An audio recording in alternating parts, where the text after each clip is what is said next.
So Joanne, as a firm, we've studied leadership for over 65 years. And our view is leadership starts with the fundamental premise that leaders must constantly address the market context in which they operate to drive ultimate outcomes and results. So with market context in mind, you're a CEO during a global health pandemic that's led to both economic and emotional stress for your team. How are you keeping up with the pace of change in these times and aligning your leadership team, your associates, and all of the company's resources to deliver value to your customers and drive your business?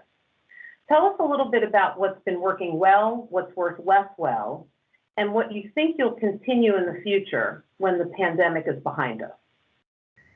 Thanks, Susan. There's a lot packed into that question. And I think I'll take a step back and start with the fact that after joining the company in 2019, even before the pandemic, we were asking ourselves as a management team, what we needed to change in our business to be effective, to compete in what we were calling then the new world of retailing. We saw trends accelerating even back then in terms of how customers shopped, what consumers valued, and how brands had to show up in the world and do business. And so we were asking ourselves what needed to change.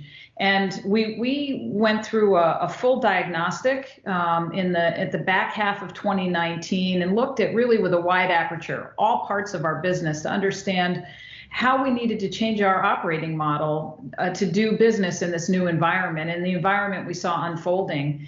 And we were just about to launch our transformation program, which we call the Acceleration Program, right as the pandemic was hitting. And we asked ourselves, boy, is this something we want to do right now, given all of the disruption in the industry? And it was interesting because the three key pillars of our transformation program were that we needed to have a sharper focus on our consumer, really doubling down and knowing our consumer.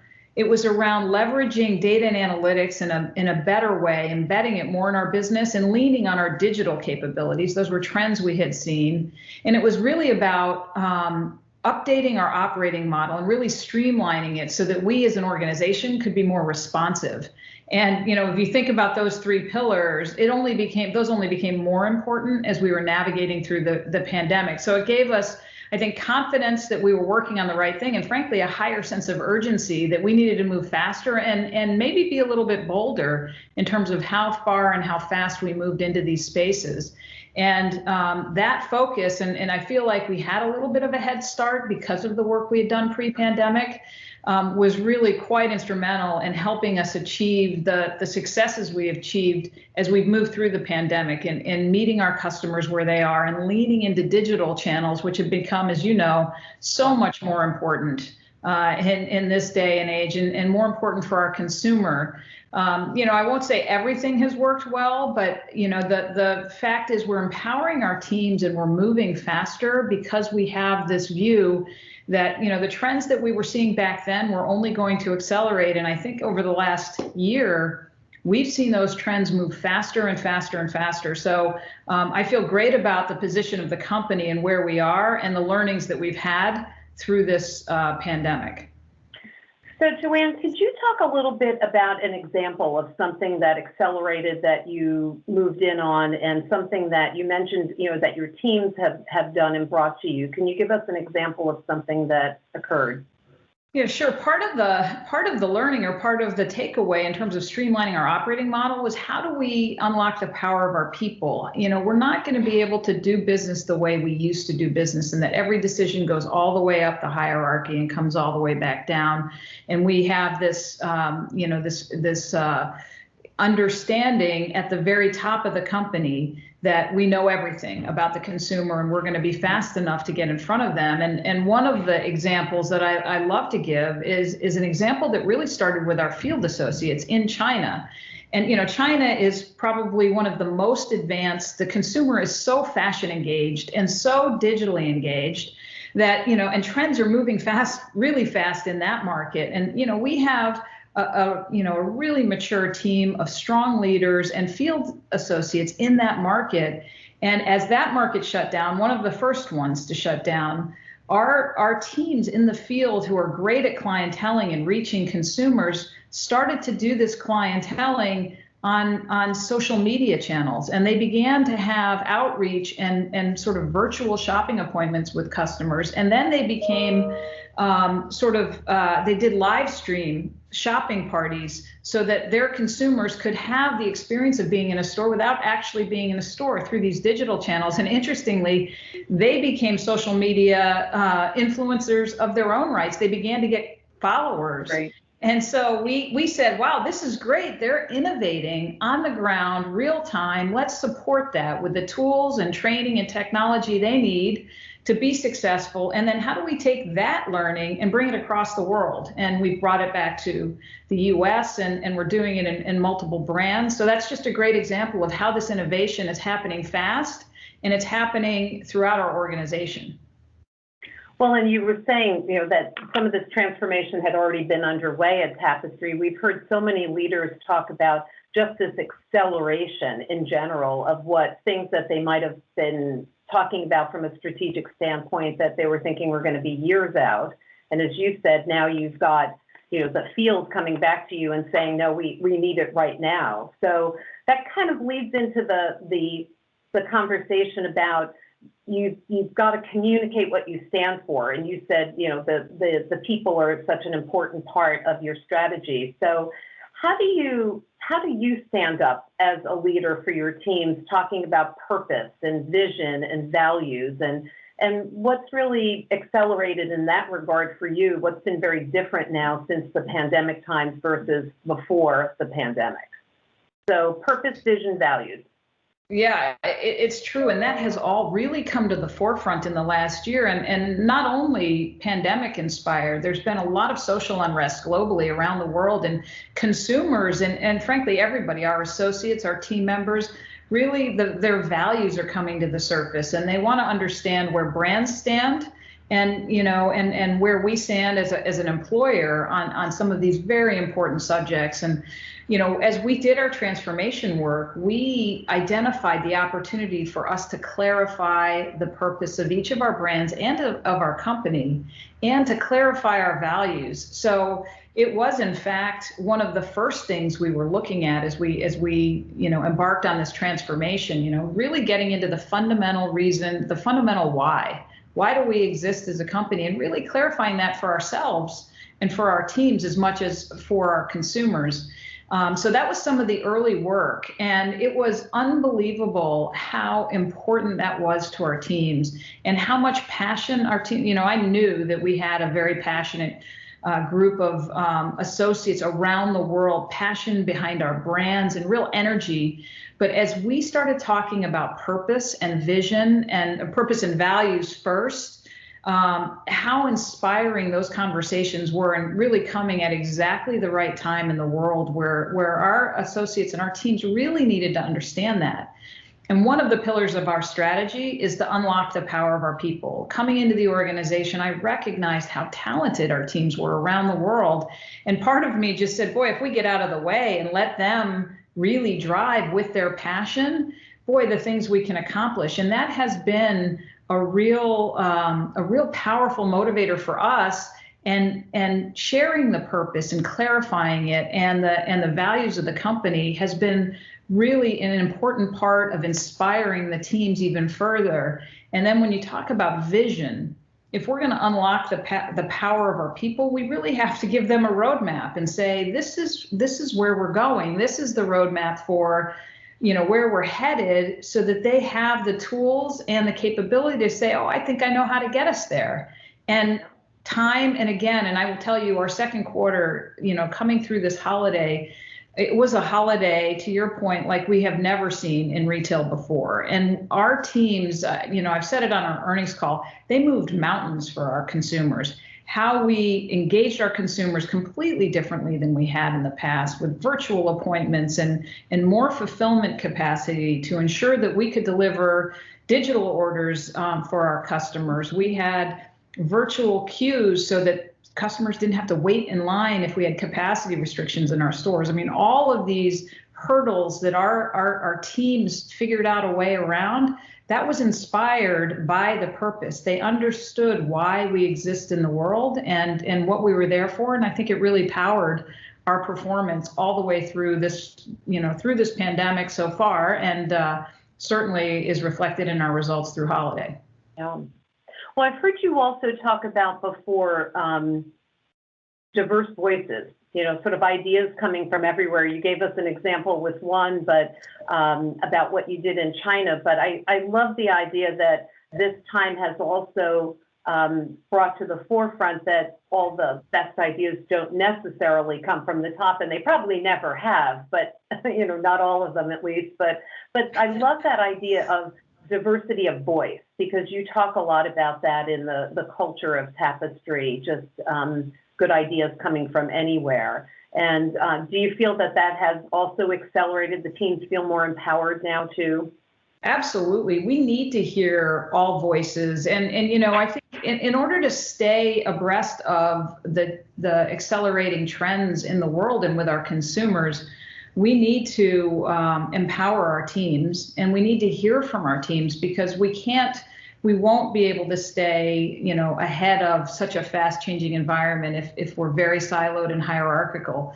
But at the same time, we have to make sure that we're hearing from a broad range of voices and a broad range of experiences around the table. So as we talk about the culture change we're trying to accomplish at the company, we're talking about how do we foster that inclusive environment so that all voices are heard. And it's not something that is, you just say it and it happens. And some voices need to be encouraged to step up, particularly if it hasn't been a culture that has encouraged that in the past. So in order to get the most out of the team, we have to hear from the team. There has to be psychological safety and a welcoming environment for that to happen. And we've been quite intentional as we've talked about how to change culture. It's not just lip service. It's what are the interventions that we're doing, intentional interventions in meeting culture, and how do we ensure that we're hearing from the broader associate population so that we can bring the best ideas forward. So I love that idea of building trust with your team. So talk a little bit more about intentional interventions. I love that term. So how have you brought that into how you lead? Well, it's, it has to be intentional, or, what's the old adage? If you do something the same way and expect a different outcome, that's the definition of crazy. So as we go into doing the rituals of our business, what we have to intentionally make a change so that we get the different outcome we expect. And in some cases, it's as part of meeting culture, how do we ensure that everybody speaks up during a meeting? So, sometimes it's about sending an agenda and a pre-read ahead of time, or soliciting comments. We've done a lot with the chat feature in Zoom, where people may not feel comfortable speaking up, but they feel more comfortable sending a chat through Zoom, or welcoming somebody in a meeting and acknowledging that they're in the meeting and, you want to hear their opinion. So there are different ways to do that. We're also spending time talking about the consumer. How do we get more consumer focused? Well, let's open every meeting with a discussion about the consumer. Let's be very intentional about talking about the consumer as we start our meeting, so that it's self-reinforcing in that way. So those are just some examples of what we're doing. Great examples, but they really are. Those are great examples. And I know you've also talked about something which I think that everyone would love to hear about, which is the win of the week at Tapestry. I've heard that referred to a few times. So tell us a little bit about what's behind that, and also give us an example of one of the wins of the week.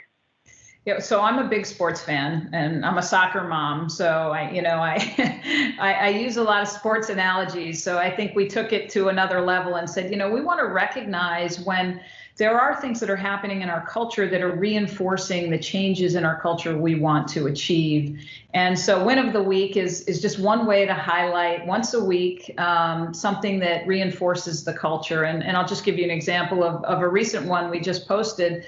We've talked about how our teams have innovated sort of on the fly in this environment to have virtual appointments with consumers, and our associates in the stores actually connecting digitally with consumers And that transaction, consumers were asking for it. They wanted to, they love the interaction with our associates. Our associates know the product, they know styling tips, so that was working really well. Except when they were culminating that transaction, they had to pick up the phone and do a credit card transaction over the phone, which the customer didn't feel great about. It was quite clunky. And, again, this is not something that happened with a task force or leadership direction. I think the IT team was working with the stores team at one point and heard that this was a friction point. They were working with a payment provider and identified an opportunity to take this pay by link capability that the payment provider hadn't really rolled out yet, but they were thinking about. And the IT team really got on behind it. And again, this was, members of the team working with members of the stores, working with an outside vendor. They got the pay by link functionality to work. They rolled it out to the store. So now when the store wants to culminate that transaction with a customer, they send them a link to their cell phone and the customer can complete the payment securely. And, these things happened in a matter of weeks. And, I think back to how we used to do business prior to the pandemic, and some of those projects would take months and we'd have a task force, and we're just innovating so quickly. And again, those innovations and those wins are happening everywhere. So I love to share those with the whole organization at least once a week. Well, that's great, because what it also does, Joanne, it makes your words authentic. So when you say to someone, we really do care about what you bring to us from the field, your closeness to the customer, I would imagine it gives people encouragement to keep doing it around the network then. Exactly. So, it is self-reinforcing. Yeah. So you talked about innovation and inspiration. So lots of organizations now, leaders have had to do this out of necessity, as we've talked about during the pandemic. So where do you get that inspiration and innovation from within the retail sector, outside of the sector? How do you go about doing that with your team?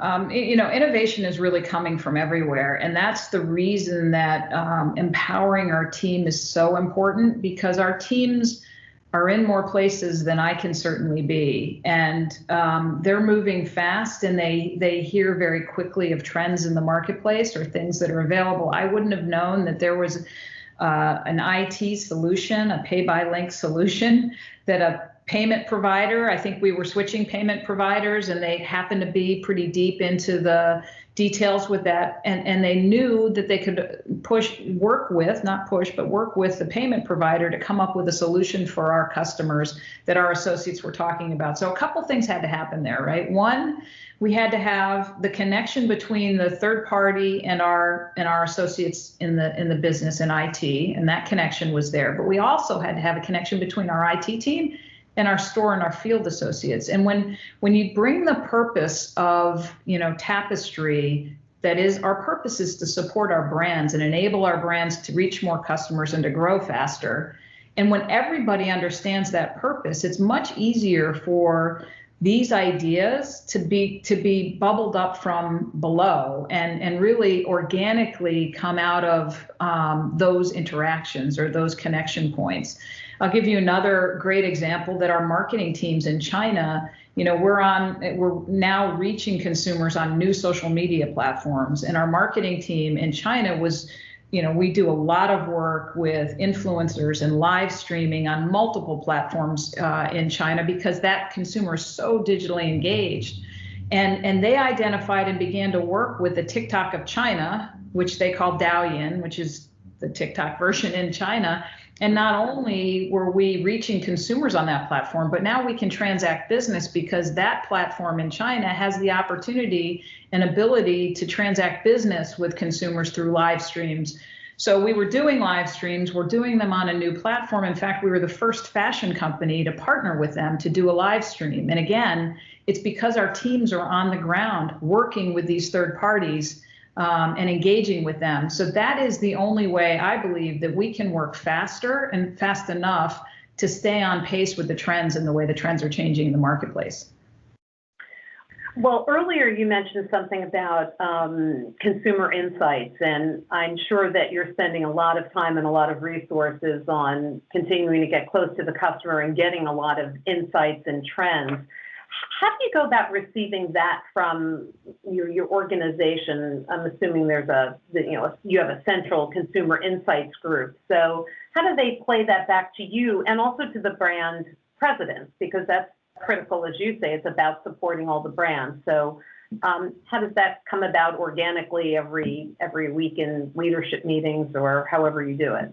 Right. Well, consumer insights, when I think about the Tapestry platform and the competitive advantage we bring to the brands, one of the really key pillars we have the way I think about it is 4 areas that the Tapestry platform provides competitive advantage.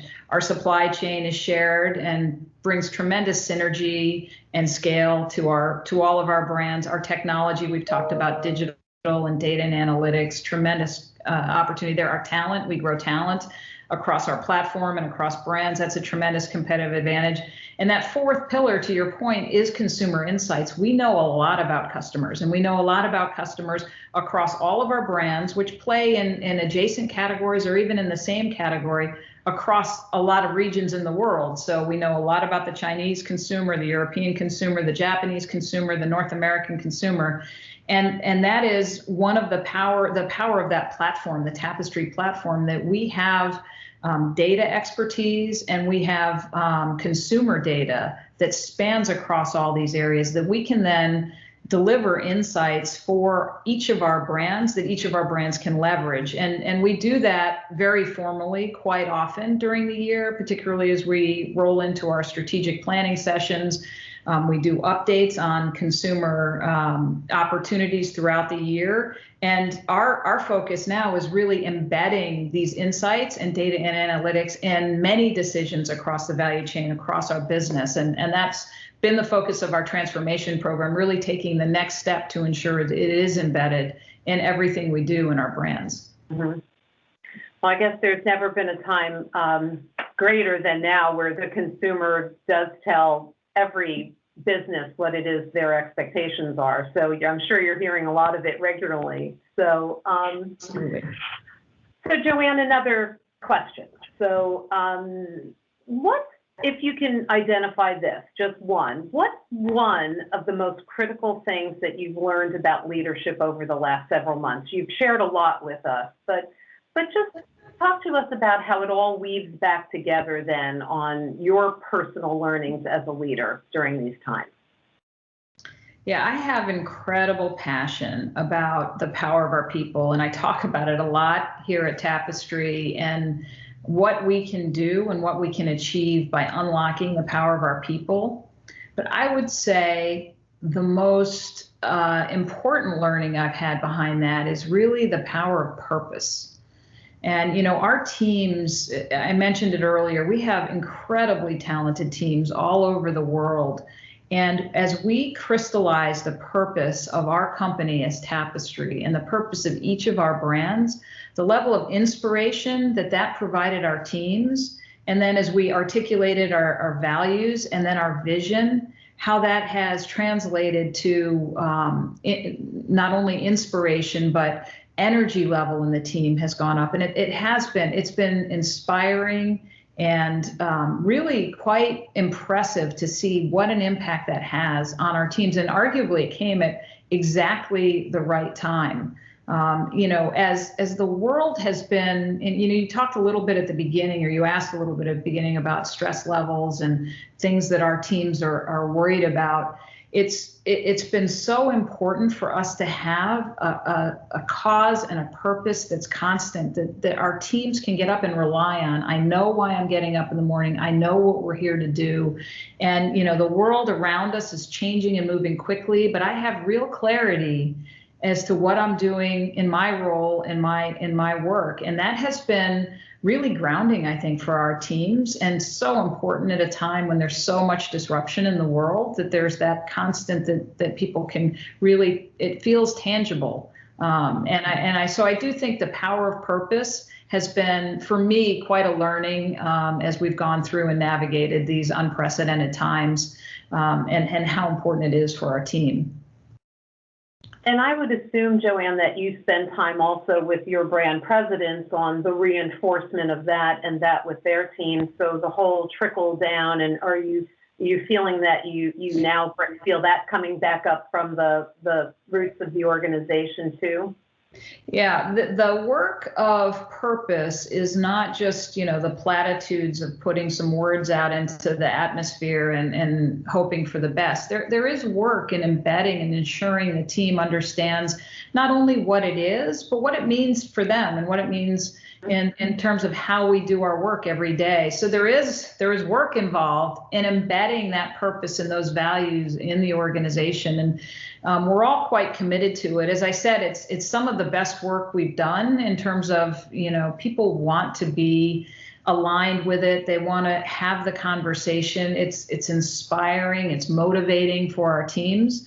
I think it's helping us prioritize in a crazy world of, based on our purpose, this is important and this may not be quite as important. So we can let go of some things, and that helps. It helps us as we manage, everybody's managing a to-do list that's too big these days, right, and we're all trying to find the right prioritization. I think as we have gone through these purpose journeys, it's so clear that we've got a great platform with Tapestry and really terrific brands between Coach, Kate Spade, and Stuart Weitzman that have, tremendous brand positioning and brand equity, and the teams get really passionate behind it. So it's capturing that passion and being able to channel it in such a dynamic way that it's helping us stay ahead of some of the craziness that's going on in the world around us. Well, I just love the way you said that about, unlocking the power of the people comes by unlocking the power of the purpose first. I mean, that's a great foundational concept, because that everyone can stand behind. So I love the way you put that. Okay, Joanne, so now we're going to go deep into your style. So this is not just your leadership style. Here you are sitting at this fabulous company known as Tapestry. So 3 important questions. Number 1, favorite Coach handbag this season? Oh, that is easy. Easy for me. The Tabby is far and away my favorite Coach handbag. In any way, shape, or form, it's versatile. You can dress it up, you can dress it down. It's cute. I don't have a really big hand sanitizer and masks, so I can fit them all in there. We're hearing all kinds of stories about bigger bags, but I love the Tabby. It is the perfect bag. Oh, that's great. I love that. Favorite item on the Kate Spade line this spring? That's also easy. I love the spade flower. In fact, I have a new spade flower tote, and every iteration it comes out, I don't know if you've seen the spade flower, Susan, but it's a beautiful woven jacquard pattern that's we launched a few months back, and we continue to iterate on it. It's beautiful. It is my favorite. And I have a really large tote that I can bring things from my kitchen to my living room to, as I move my home office, I definitely leverage. You do it in style. Yeah. I do. Okay. And one last one, especially during COVID times, what Stuart Weitzman shoe do you have on under the screen that we can't see? I have to confess that I have been probably in the same pair of black suede Stuart Weitzman flats for maybe 6 months. And Stuart Weitzman shoes are so comfortable, and I have availed myself of a lot of flats this season in COVID.